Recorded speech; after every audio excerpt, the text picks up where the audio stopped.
Tom, one guy who's almost certainly available in your league. He's available in virtually 19 of 20 Yahoo leagues, and he could have a big role here going forward with the Cowboys. Jalen Tolbert scores the game-winning touchdown. I had a long weekend. I passed out and missed virtually the entire game, but I watched the condensed game this morning. Tom, Jalen Tolbert scores the game-winning touchdown. This is a guy who it's taken him some time, but a lot of folks, myself included, drafting him as an 18th round best ball pick. Hey, they're going to throw the ball a lot. There's not a whole lot of depth there at receiver. Lo and behold, Brandon Cooks ends up on IR. Jalen Tolbert potentially could take a starting role and run with it here the next few weeks. A little bit of an unfortunate incident for Cooks here, but Tolbert stepped up, took advantage of it.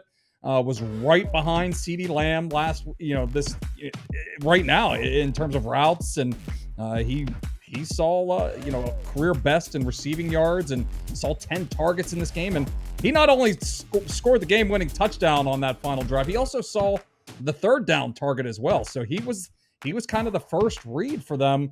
The Steelers were trying to take away CeeDee Lamb, and they had enough trust in Jalen Tolbert here in the late game situation. So, what? Why are you shaking your head?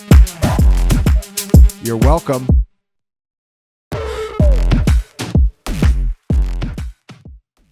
T-Bro, it has been one hell of a week and a half, man.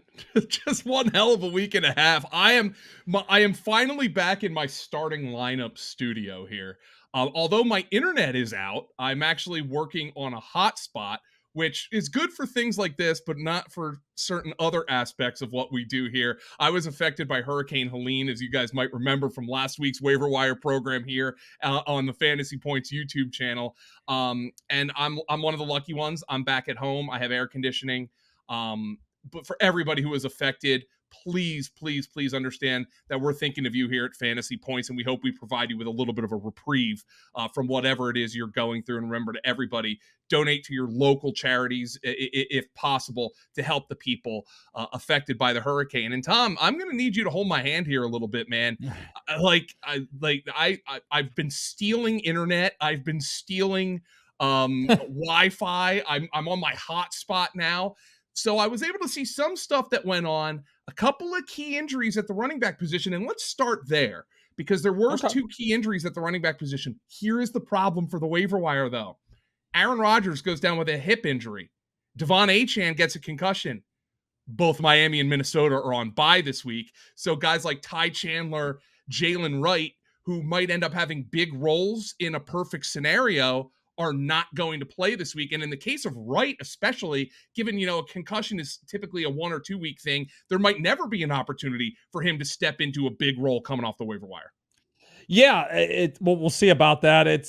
And the offense wasn't great. It hasn't been great here with Tyler Huntley at quarterback. So it makes the situation a little less desirable. Raheem Mostert was also back this past week, taking a lot of carries. So that situation, I'm a little less, I'm going to let somebody else probably deal with that. Unless I got Achane, might want to just scoop him up just in case.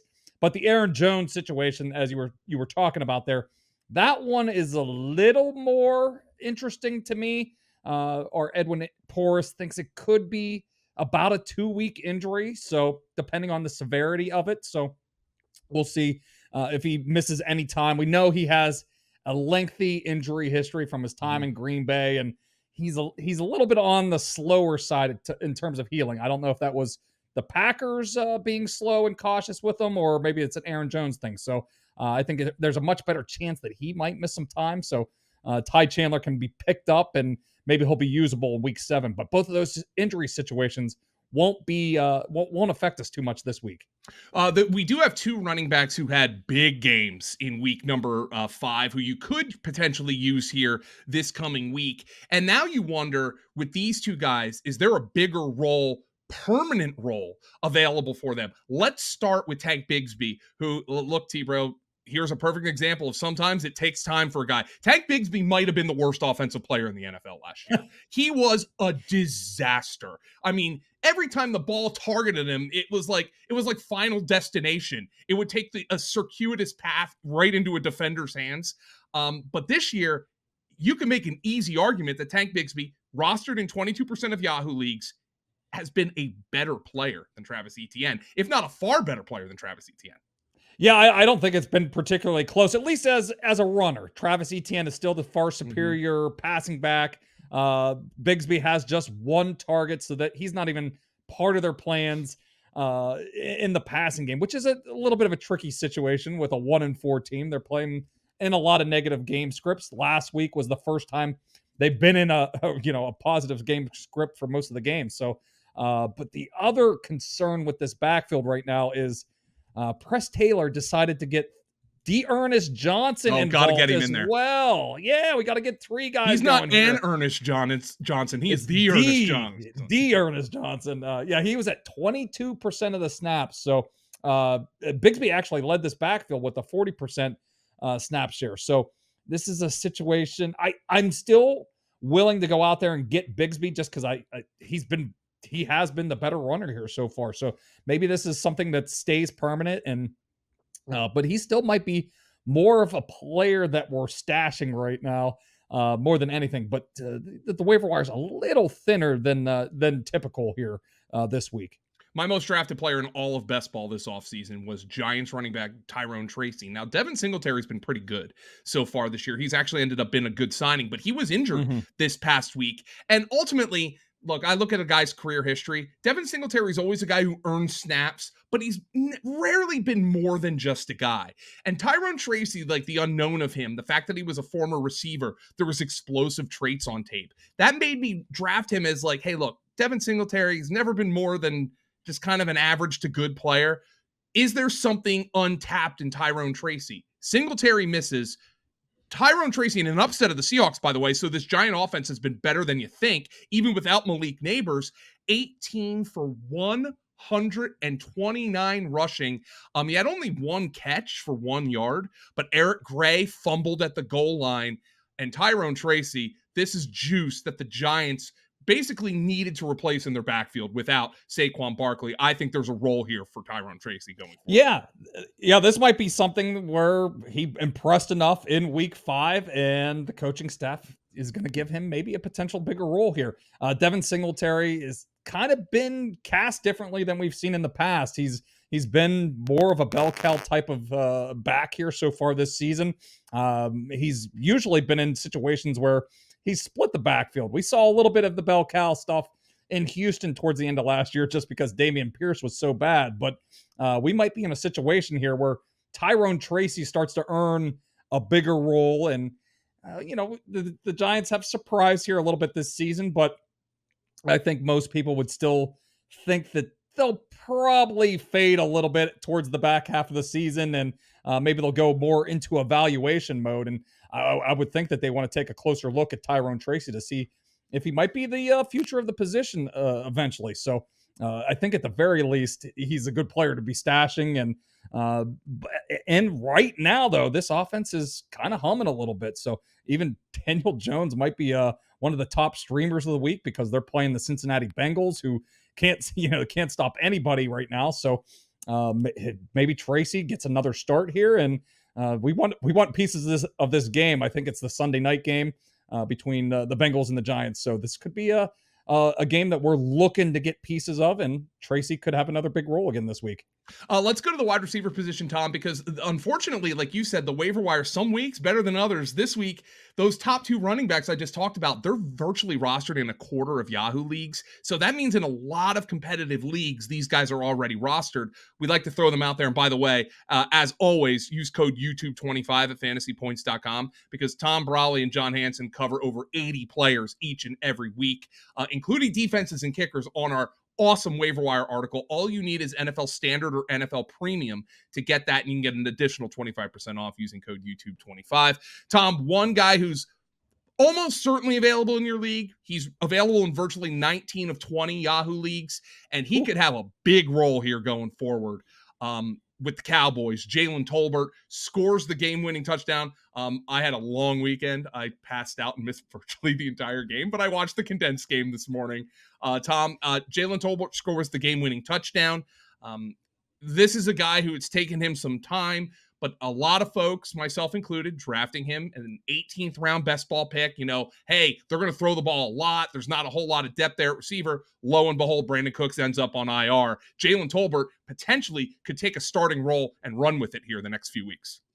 Yeah, I don't think you were the only one that missed that touchdown last night at 1 a.m. Eastern time here. But Tolbert, he's stepping into a bigger role here. Brandon Cooks landed on the injured reserve last week. Got an infection after a little cleanup procedure after their Week 4 game. So a little bit of an unfortunate incident for Cooks here. But Tolbert stepped up, took advantage of it. Was right behind CeeDee Lamb right now in terms of routes, and he saw a career best in receiving yards and saw 10 targets in this game. And he not only scored the game-winning touchdown on that final drive, he also saw the third down target as well. So he was kind of the first read for them. The Steelers were trying to take away CeeDee Lamb, and they had enough trust in Jalen Tolbert here in the late game situation. So this could be one of those situations where his confidence gets boosted here moving forward. This was a younger player that had disappointed for much of his career, but he was a third-round pick coming out and certainly talented. So maybe this is a situation where he starts to take off a little bit, and maybe Dak's starting to get some more confidence in him as well. So this is a situation where we know the Cowboys are going to throw it a lot every week. They don't have much of a running game with Rico Dowdle and Zeke. And so maybe this is a situation where, hey, Jalen Tolbert can become that number 3 option, maybe even the number 2 option in this offense moving forward. Tom, one receiver I need to talk about, those of you, again, in competitive leagues are going to scoff at this. But there's a couple layers to this cake when it comes to Josh Downs, because he's produced big time numbers the last 2 weeks, pushing Michael Pittman as the number 1 receiver there for the Colts. I think this is a continuation of his impressive rookie season in 2023. The issue is, Tom, that the big numbers have come with Joe Flacco and Gardner Minshew and the Colts. I don't think this is good that they have to clarify this, but they're still clarifying that Anthony Richardson is their starter when healthy.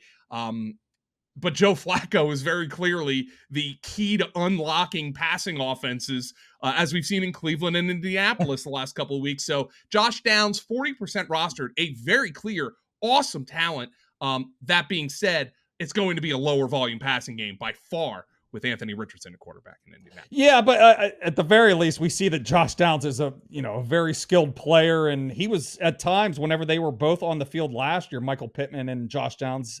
Downs was pushing him to be the number 1 receiver then. So Richardson, even whenever he does come back, which may be this week, if he doesn't, that's a player, another streaming quarterback option. Joe Flacco, we saw what he did again last week, and a continuation of what he did at the end of last season as a fantasy streamer. But I think Downs is still a player we want to be rostering right now. He's getting open quick, and he's going to make Anthony Richardson's life a little bit easier. It is going to be a lower passing volume game, offense whenever Richardson's involved. But this is an offense that still has Jonathan Taylor out right now, so they might have to go more pass heavy anyway, even if Anthony Richardson does return to the lineup this week. So I think Downs, no matter what, should be owned, even if it is going to be Richardson at quarterback.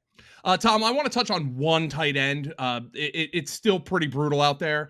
But Cade Otton, 44 yards in 3 consecutive games. There's some not injuries to Godwin and Evans with the Buccaneers, but injuries to the tertiary receiving options. McMillan and Trey Palmer have both been banged up. I think Cade Otton is in the streaming conversation, but another guy who's available in only 2/3 of Yahoo leagues. Yeah, he's not going to do anything too special for you, but it was a very quiet start to the season through the first 2 weeks, but has been much more involved in the offense the last 3 weeks. I think, I think it's going to come down to if McMillan and Palmer are out again, or at least McMillan. I mean, maybe if Palmer comes back, I'd still be willing to play Otton, but I think he's viable as a streaming option. But the tight end position is pretty bleak right now. Tyler Conklin is our top option right now of the players that are owned under 50%. He's been getting peppered with targets here recently, but we'll see if the Jets continue to play offense the way they have been playing. They haven't been running the ball very well and been throwing a lot more recently. And we also have to keep an eye on the Devontae Adams situation to see if he gets there. So that would certainly take opportunities away from Tyler Conklin. But he's stepped up here the last couple of weeks. So he's my favorite. But yeah, Cade Otton, if you're digging a little deeper and Conklin isn't available. If you had Patrick Mahomes, maybe Matthew Stafford, or you've been rolling with Sam Darnold, Tom, you already mentioned Daniel Jones as a great streaming option this week. Presumably we'll have Malik Neighbors back against the Cincinnati Bengals, but I want to throw one name out there for Superflex. I don't think this is going to shock anybody. I know Kevin Stefanski is saying that they're sticking with Deshaun Watson, but if Deshaun Watson looks like crap in the first half against the Eagles, he's getting benched for Jameis Winston. It is only a matter of time. Not only is the guy not living up to his contract, Tom, he's the worst quarterback in football. And like that's irrespective of the contract. If he was getting paid veteran minimum, he'd still be the worst starting quarterback in football. That's where we're at with Deshaun Watson. Jameis Winston is going to start the second half of the season, barring a complete miracle here. Yeah, I mean, if he hasn't lost the locker room already, he has to be on the verge of it. And there's probably only one way to kind of save it, and that's bringing in Jameis Winston to just give this offense some hope for some production right now. It's as bad as it gets out there in the NFL.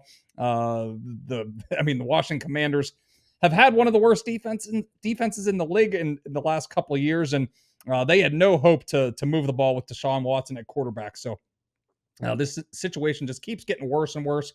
So right now might be the time to be thinking about stashing Jameis Winston, especially week 7 and 8.